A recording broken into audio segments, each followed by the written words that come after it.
Obi-Wan Kenobi Season 1 gets a lot of flack for the way it was written, but did you know there were tropes in the story that originate with something George Lucas outlined for the character in 1981, 2 years before the release of Return of the Jedi, 18 years before The Phantom Menace was even released. He had plenty of ideas for Obi-Wan's exile between Revenge of the Sith and A New Hope.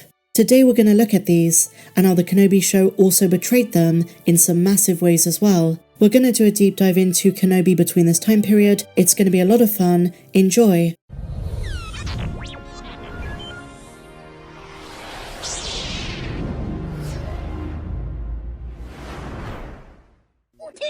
The story of Obi-Wan Kenobi's 19 long years in exile have been explored in a multitude of ways in both canon and legends. Not every single moment of the near 2 decades are accounted for, but snapshots of his time on Tatooine in exile give us something of a complete picture. In canon, we have the Kenobi show, an episode of Star Wars Rebels, a series of comics. In Legends, the most definitive piece of media exploring Kenobi's experience on the desert world is John Jackson Miller's expanded universe novel Kenobi, part of Legends continuity. Having been a fan of the book since it released a decade ago, some parts of the Disney show were quite jarring to me, and there is certainly a disconnect between my headcanon and what Deborah Chow and J.B. Harold presented to us as newly established canon. The stories are fundamentally very different. The Legends book starts at the end of Episode 3, Revenge of the Sith, picking up from the moment Obi-Wan arrives. We get a picture of the natives of Tatooine and the world that young Luke grows up in. The novel delves into Obi-Wan's struggles to maintain his Jedi identity while staying hidden from the Empire, coping with the harsh and arduous conditions of Tatooine,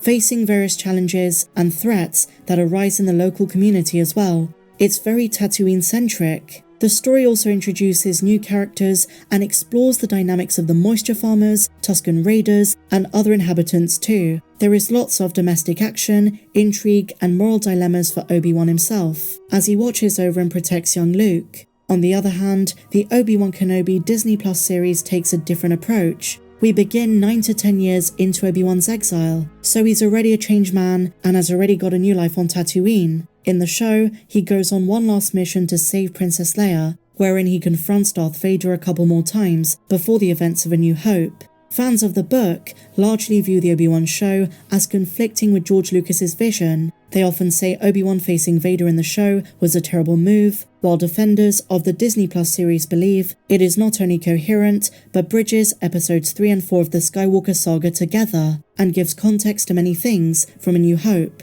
For example, how Leia knows who Obi-Wan is. So where am I going with this? Well, the truth is pretty surprising. Both the book and the series, while very different in their own ways, respect George Lucas's vision for Obi-Wan during this time. And herein lies the substance of today's video. When George Lucas was originally writing Star Wars, he envisioned an entire backstory to Obi-Wan Kenobi and his mindset going into the OT, the PTSD he faced, the guilt of Anakin turning to the dark side, and this was decades before the prequel trilogy was even conceived. And so, in 1981, while working on Episode 6, during a story conference, Lucas detailed his ideas for the fall of Anakin and his relationship to Palpatine, Padme, and of course, his old master, Obi-Wan Kenobi. George spoke of Obi-Wan's extreme guilt over the fight in the lava, where Obi-Wan left Anakin to die. This years later would be turned into the fight on Mustafar, so as you see, George Lucas was a visionary with his own story. He knew the story arc of the prequel trilogy years before he made it. So what about his time on Tatooine in exile between episodes 3 and 4? Well, George Lucas said, the despair has to be obvious, weakening his connection to the Force. As we see in the Kenobi series, he struggled to use the Force the first time. Obi-Wan is much weaker during this period, but closer to the timeline of A New Hope, he makes peace with his perceived mistakes and horrors that his old apprentice caused throughout the galaxy.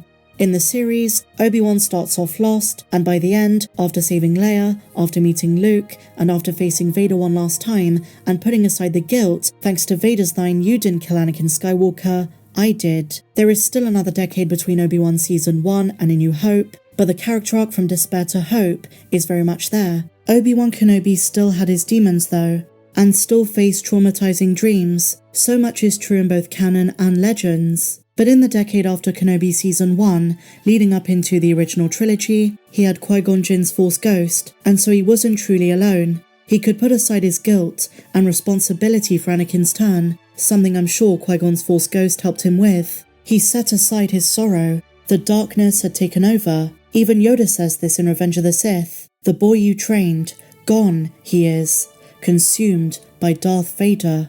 And so later on, the new hope that rose was Luke, the catalyst to bring back the return of the Jedi, to bring Anakin back and restore peace and balance. Obi-Wan's story arc between the prequels and the original trilogy was to make way for the start of Luke's journey, continuing George Lucas's message of a generational story. When we understand this purpose, we can appreciate the heaviness of the trauma Kenobi went through.